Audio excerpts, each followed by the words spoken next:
అందరికీ నమస్కారం. మనం ఈరోజు సింగిడి 1 తెలుగు వాచకం ప్రథమ భాష 9వ తరగతి తెలుగు పుస్తకంలో మొదటి పాఠమైన ధర్మార్జనులు పాఠంలో రోమన్ సంఖ్య 3 భాషాంశాలు. రోమన్ సంఖ్య 3 భాషాంశాల్లో పదజాలంలో సొంత వాక్యాలు. క్రింది పదాలకు అర్థాలు రాస్తూ సొంత వాక్యాలలో ప్రయోగించండి.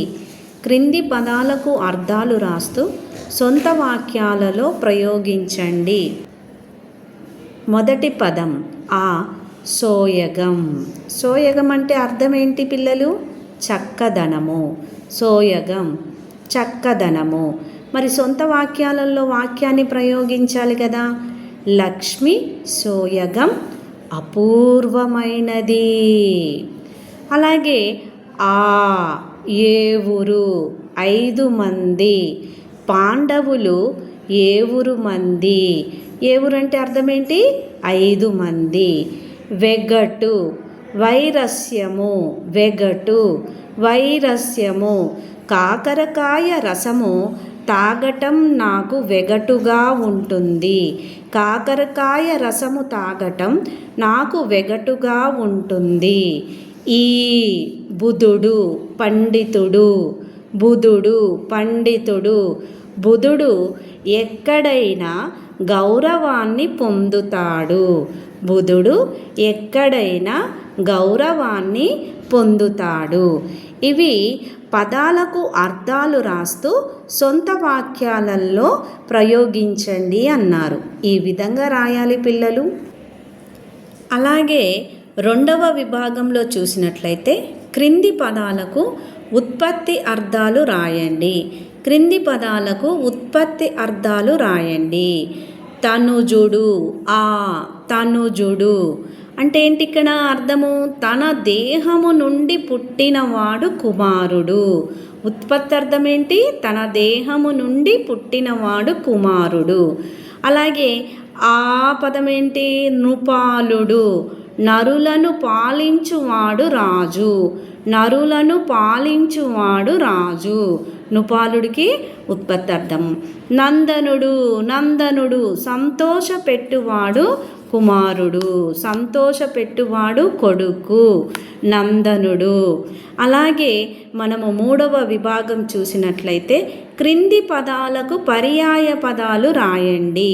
పర్యాయ పదాలు 4 అర్థాలంటే పదానికి అర్థాలు రాయాలి. పర్యాయ పదాలంటే వాటి పదాలు రాయాలి. క్షితి భూమి, ధరణి, వసుధ. క్షితి అనే పదానికి పర్యాయ పదాలు ఏమొస్తాయంట?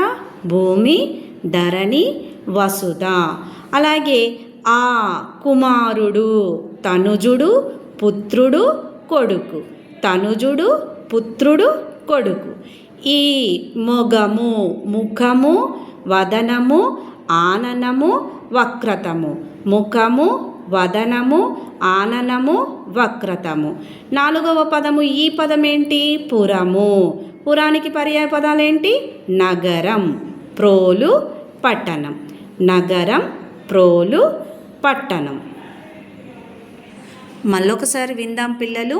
పర్యాయ పదాలు: క్షితి భూమి, ధరణి, వసుధ. కుమారుడు, తనుజుడు, పుత్రుడు, కొడుకు.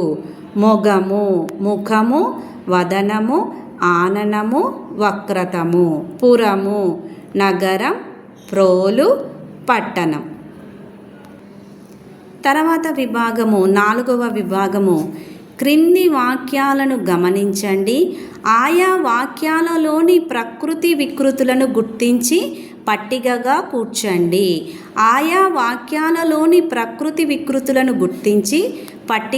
కూర్చండి. బుధుని యొక్క ధమ్మం ఎందరినో ధర్మ మార్గంలో నడిపించింది. ధర్మము, ధమ్మము. ప్రకృతి, వికృతి. ప్రకృతి పదాలు, వికృతి పదాలు. ఉపాధ్యాయుణ్ణి గౌరవించాలి. వజ్జ చూపిన మార్గంలో నడవాలి. ఉపాధ్యాయుణ్ణి గౌరవించాలి. వజ్జ చూపిన మార్గంలో నడవాలి. ఉపాధ్యాయుడు వజ్జ. ప్రకృతి ఆజ్ఞను ధిక్కరించను, అదే నా యొక్క ఆన. ఆజ్ఞ ఆన.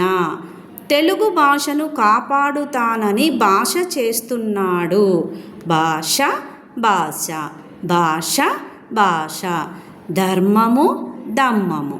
ఉపాధ్యాయుడు వజ్జ. ఆజ్ఞ ఆన. భాష భాష. అంటే ఇక్కడ ఉన్నటువంటి వాక్యాలైతే ఏవైతే ఉన్నాయో ఆ వాక్యాలలో ఉన్నటువంటి ప్రకృతి పదాలు వికృతి పదాలను గుర్తించి పట్టికలో రాయమన్నాడు. గుర్తించి రాసాం కదా పిల్లలు. క్రింది వాటిలో నానార్థాలు గుర్తించండి, పట్టికలో రాయండి. 5వ విభాగంలో క్రింది వాటిలో నానార్థాలు గుర్తించండి, పట్టికలో రాయండి. రాజు, ఆ తరువు చెరువు, ప్రభువు ఇంద్రుడు, చిలుక పలుక, రాముడు భీముడు. ఏంటి రాజుకి నానార్థాలు? రాజుకు వచ్చేటటువంటి అర్థాలు, అర్థమైనటువంటి పదాలు నానార్థాలు ఏంటి? ప్రభువు ఇంద్రుడు. రెండవది ప్రియం, హెచ్చు ఇష్టం, ఆలో పేరు ఊరు, ఈ చౌక తేలిక, ఈ బాధ సంతోషం. ఇవేం రావు కదా, ఏమొస్తుంది? హెచ్చు ఇష్టం. తర్వాత దిక్కు, దిక్కు అనే పదానికి నానార్థాలు. దిశ ఆశ్రయం, కన్ను ఆకాశం, మార్గం ఆశ్రయం, తూర్పు నేర్పు. సరి అయిన పదం ఏంటి? దిశ ఆశ్రయం. తర్వాత ఈ చిత్తము, బొమ్మ కాగితం, ఉత్తరం నది, ఇష్టం కష్టం, మనసు ఇష్టం. చిత్తము అనే పదానికి నానార్థాలు ఏంటి? మనసు ఇష్టం. మళ్ళొకసారి చూద్దామా పిల్లలు? నానార్థాలు: రాజు, ప్రభువు ఇంద్రుడు, ప్రియం హెచ్చు ఇష్టం, దిక్కు దిశ ఆశ్రయం, చిత్తము మనసు ఇష్టం. ఈ విధంగా మొదటి పాఠంలో ఉన్నటువంటి పదజాలము నేర్చుకుంటే పిల్లలు చాలా సులువుగా మీకు అర్థమవుతుంది, రాయగలుగుతారు. ధన్యవాదాలు.